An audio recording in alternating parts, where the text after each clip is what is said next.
Let me take you go around of our workshop. Here are CNC router, cutting machine, laser cutting machine. These are cut steel plates, and the edges are very flat and smooth. Second workshop is for machining. Let's take a look of machining equipment. Firstly is bearing machine. The processed bearings are smooth, with higher precision. Secondly is blade and hub machine. The processed blades have consistent shapes and angles, uniform weight distribution, thereby significantly enhancing the performance of the fan. After machining, the impellers will be assembled.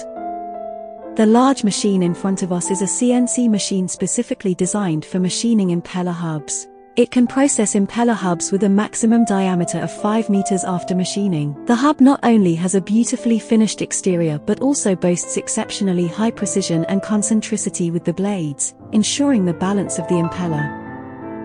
Finally, we can see the dynamic balance testing machine. After each impeller is assembled, it undergoes rigorous dynamic balance testing to ensure the smooth and safe operation of the impeller.